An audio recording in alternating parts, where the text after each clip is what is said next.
എല്ലാവർക്കും നമസ്കാരം. അങ്ങനെ ഏറെ നാളത്തെ കാത്തിരിപ്പിനൊടുവിൽ ടെസ്ല ഇന്ത്യയിലേക്ക് വരുന്നുള്ള വാർത്തയാണ് നമ്മളിപ്പോൾ കേട്ടുകൊണ്ടിരിക്കുന്നത്. ഏകദേശം 3-4 വർഷങ്ങളായിട്ട് കേരളത്തിലുള്ള മിക്ക യൂട്യൂബേഴ്സും ചർച്ച ചെയ്യുന്ന ഒരു കാര്യമാണ് ടെസ്ല ഇന്ത്യയിലേക്ക് വരുന്നു, ടെസ്ല ഉടൻ ഇന്ത്യയിലേക്ക് വരുന്നു, ഈ വർഷം വരുന്നു എന്നുള്ളത്. എന്നാൽ അത് കണക്കൊന്നുമല്ല, ഈ പ്രാവശ്യം 100% കൺഫർമേഷൻ ആയിരിക്കുകയാണ്. ടെസ്ല ഇന്ത്യയിലേക്ക് ഉടൻ എത്തുന്നു. നമ്മളുടെ എല്ലാവരുടെയും സംശയമാണ് എന്തുകൊണ്ടാണ് ടെസ്ല ഇത്രയും കാലം ഇന്ത്യയിലോട്ട് വരാതിരുന്നത്. അതിന് ഒരേ ഒരു ഉത്തരമേ ഉള്ളൂ: ഇന്ത്യയിലേക്കുള്ള ഇറക്കുമതി ചുങ്കം, അതായത് ടാക്സ്. നമുക്ക് എല്ലാവർക്കും ഉള്ള സംശയമാണ് എന്തുകൊണ്ട് ടെസ്ല ഇത്രയും കാലം ഇന്ത്യയിലോട്ട് വന്നില്ല. അതിന് എലോൺ മസ്ക് തന്നെ ഒരു ആൻസർ കൊടുത്തിട്ടുണ്ട്.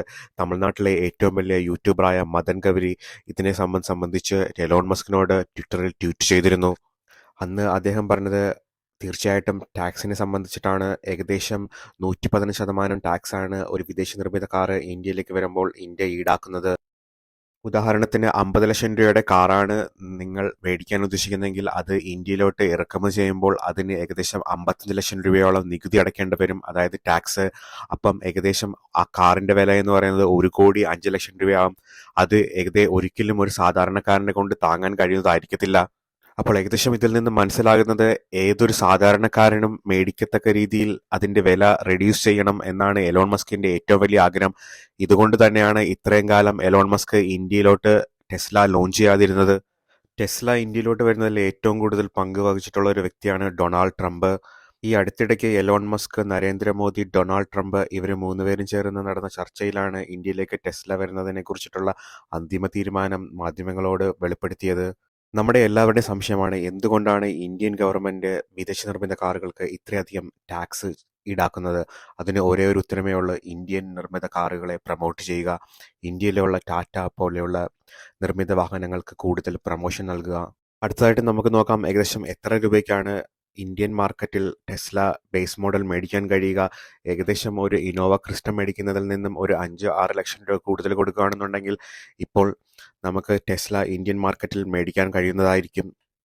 ടെസ്ലയുടെ മോഡൽ 3 ആണ് ആദ്യഘട്ടത്തിൽ ഇന്ത്യയിൽ ലോഞ്ച് ചെയ്യാൻ ഉദ്ദേശിക്കുന്നത്. ഏകദേശം 550 മുതൽ 650 കിലോമീറ്റർ വരെയാണ് റേഞ്ച് കിട്ടുന്നത്.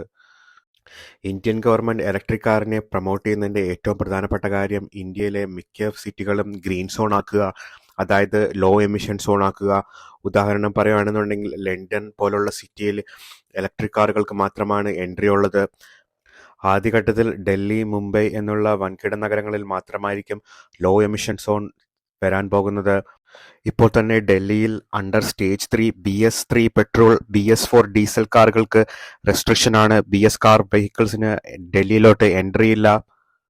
ഇതിൽ നിന്നൊക്കെ നമുക്ക് മനസ്സിലാക്കാം എന്തുകൊണ്ടായിരിക്കാം ഇലക്ട്രിക് കാറുകളെ മോദി ഇത്രയധികം പ്രൊമോട്ട് ചെയ്യാൻ ഉദ്ദേശിക്കുന്നതെന്ന്. ഇപ്പോൾ നിലവിലെ സാഹചര്യത്തിൽ നമ്മൾക്ക് എല്ലാവർക്കും ഒരു സംശയമായിരിക്കാം, അങ്ങനെയാണെങ്കിൽ എല്ലാ വിദേശ നിർമ്മിത കാറുകൾക്കും ഇന്ത്യയിലോട്ട് ഇറക്കുമതി ചെയ്തുകൂടെ? അവിടെയാണ് ഇന്ത്യൻ ഗവൺമെന്റ് കുറച്ച് കണ്ടീഷൻസ് എല്ലാം നിലവിൽ രേഖപ്പെടുത്തിയിട്ടുള്ളത്. ഏകദേശം $35,000 മുകളിൽ വില വരുന്ന വാഹനങ്ങൾ മാത്രമേ ഇന്ത്യയിലോട്ട് ഇറക്കുമതി ചെയ്യാൻ സാധിക്കുകയുള്ളൂ. ഇനി നമുക്ക് ഒരു വർഷം എത്രത്തോളം വാഹനം ഇമ്പോർട്ട് ചെയ്യാൻ കഴിയുമെന്ന് നോക്കാം. നിലവിലെ സാഹചര്യത്തിൽ ഒരു വർഷം ഏകദേശം 8,000 വാഹനങ്ങൾ മാത്രമേ 15% നിരക്കിൽ നമുക്ക് ഇമ്പോർട്ട് ചെയ്യാൻ സാധിക്കുകയുള്ളൂ. ഉദാഹരണത്തിന് ഇപ്പം ടെസ്ലയ്ക്ക് ഏകദേശം ആദ്യ വർഷത്തിൽ 8,000 ടെസ്ല കാറുകൾ മാത്രമേ ഇന്ത്യൻ വിപണിയിലേക്ക് ഇറക്കാൻ സാധിക്കുകയുള്ളൂ.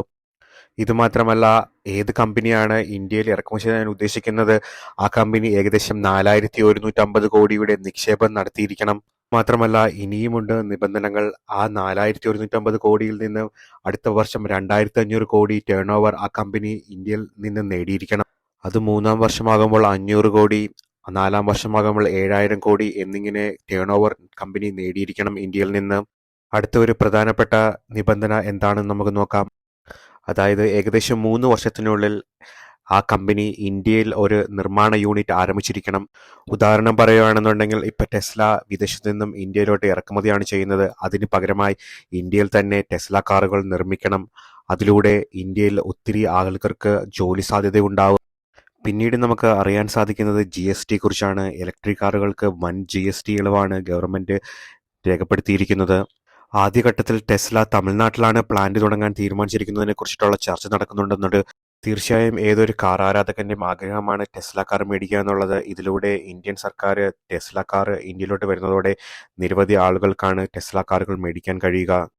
ടെസ്ല കാറുകളുടെ കൂടുതൽ വിശേഷങ്ങൾ അറിയാൻ വേണ്ടി ചാനൽ സബ്സ്ക്രൈബ് ചെയ്യുക. നിങ്ങളുടെ വിലയേറിയ അഭിപ്രായങ്ങൾ കമൻറ്റ് ബോക്സിൽ രേഖപ്പെടുത്തുക.